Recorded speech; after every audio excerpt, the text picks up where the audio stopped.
घर में खुशी और ज़िम्मेदारी दोनों का माहौल तो बना ही हुआ है, लेकिन 1-2 खुशियाँ और अच्छी-अच्छी आने वाली हैं, अलग-अलग क्षेत्रों से, अलग-अलग जगह से, तुम ही लोगों के आपस की, जिसे पाकर, सुनकर, महसूस करके बहुत खुश होने वाले हो तुम सभी लोग। मैंने कहा था ना, ये साल तुम्हारे जीत का साल है, तो इस साल और इस साल से आगे आने वाले सभी साल तुम और बेहतर बनते जाओगे, तरक्की और करते जाओगे और पिछले कई सालों में जो-जो चीज़ें तुम्हें मिलनी थी और नहीं मिल पाई ना, अब वो सबकी भरपाई हो जाएगी। इस चीज़ का तुम अब स्मरण रखना। मैं चाहता हूँ तुमसे ये कहना कि थोड़ा कम लोगों से मिलना-जुलना तुम अभी रखो। थोड़ा समाज में जितने भी लोगों से मिलते तो हो तुम अच्छे से, पर थोड़ा कम लोगों से मिलो और थोड़ा कम लोगों से बातें करो। और घर की बातें तो बिल्कुल ही मत करो, कौन जा रहा है, कौन आ रहा है, कौन सा कागजी काम हो रहा है, क्या हो रहा है, क्योंकि इस वार्तालाप में ना अभी जो भी चीज़ें हो रही हैं वो तुम्हारे मनोस्थिति के लिए ठीक नहीं है। अभी तुम्हारा मन कहीं और लगा हुआ है, किसी और चीज़ में, और जिसमें लगा है ना, अगर उसमें रम जाए तो तुम जीत जाओगे। इसीलिए थोड़ा अभी लोगों से कम ही बातें करो, तुम्हारी भलाई इसी में है। घर तुम्हारा है, जीवन तुम्हारा है, तुम्हें अपने घर को कैसे चलाना है, तुम्हें खुद से सारे काम करने हैं या किसी को तनख्वाह देकर काम करवाना है, ये सब का फैसला भी तुम्हारा होना चाहिए।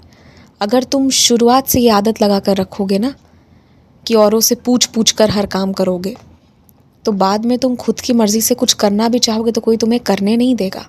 तो ये बेकार की आदत मत लगाओ। और ये बात अच्छे से आज से जान लो और समझ लो कि ना, जो बड़े हैं उनको बड़ों की तरह सम्मान करो, लेकिन जब तुम जीवन में चाहते नहीं हो कि लोग कुछ चीज़ों पर तुम्हारे काबू करें ना, तो पहले उन्हें उस चीज़ का हक मत दो, क्योंकि एक बार हक दोगे तो ले नहीं पाओगे। जिस रिश्ते को जहाँ तक सीमित रखना चाहते हो, शुरू से ही वैसी आदत लगा कर रखो। मैं ये कहना चाहता हूँ साफ शब्दों में, शुरू में जिसे जैसे मन है वो करने दोगे तो बाद में फिर चाहोगे कि बदल जाए तो लड़ाई होगी। तो शुरू से ही तय करो ना कि कौन कहाँ तक क्या कर सकता है और क्या नहीं। शुरू में ही हाँ और ना बता दो तो बाद में लोग सावधान रहेंगे और फिर लड़ाई कभी नहीं होगी। और ये तरीका भी सही है, जैसे बाकी लोगों ने सीमा तय कर रखा है ना कि इसके आगे किसी की नहीं सुननी है, वैसे ही तुम भी सीमा लगाओ। इसमें कोई बुराई नहीं है, इससे किसी का सम्मान कम नहीं हो रहा है, बल्कि ये तो सम्मान बढ़ रहा है कि तुम लड़ाई नहीं चाह रहे हो। इसीलिए लोगों को बता रहे हो कि कौन तुम्हें कहाँ तक सलाह मशवरा दे सकता है, उसके आगे तो सोचना भी नहीं है किसी को। तो ये चीज़ होनी चाहिए।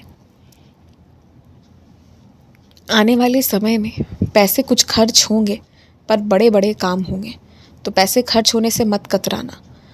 और हाँ, तुमने कुछ पैसे कहीं पर दिए हैं, पर अभी तुम्हें वो तुरंत वापस नहीं मिलेंगे, 2-3 महीना लग जाएगा, पर तुम्हें पैसे तुम्हारे वापस मिल जाएंगे।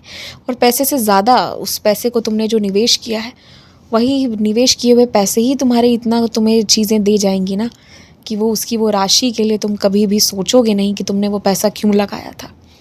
तो निश्चिंत रहो, चिंता मत करो इस चीज़ को लेकर। किसी भी व्यक्ति को जिसे तुम जानते नहीं हो, मात्र तुम्हारे अड़ोसियों पड़ोसियों के कह देने पर किसी के साथ एकदम से कोई भी नया रिश्ता शुरू मत कर देना, या कोई भी घरेलू काम शुरू मत करवा देना, या किसी भी तरह का निवेश मत करना। पहले अच्छे से जानो, कुछ पहचान पत्र रखो, पहले जानकारी प्राप्त करो, क्योंकि हर एक चीज़ जो तुम कर रहे हो उसमें सावधानी होनी चाहिए। किसी ने कह दिया कहीं सुनी में कोई जिम्मेदारी नहीं लेगा कुछ भी इधर उधर होने पर। तो अपने घर पर ना ऐसे ही लोगों का आना जाना भी मत रखा करो।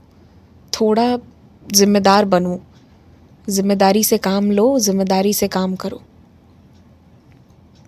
श्रीमद् भागवत गीता का पाठ अभी कर नहीं सकते हो, व्यस्तता ज़्यादा है, थोड़ा बहुत सुन पाओ तो सुन लो, और अगर नहीं भी सुन पा रहे हो ना तो कोई बात नहीं। इस चीज़ की जिस दिन तुम्हें तीव्र इच्छा होगी और जिस दिन सही समय होगा, तुम स्वयं पाठ कर लोगे, देख लेना।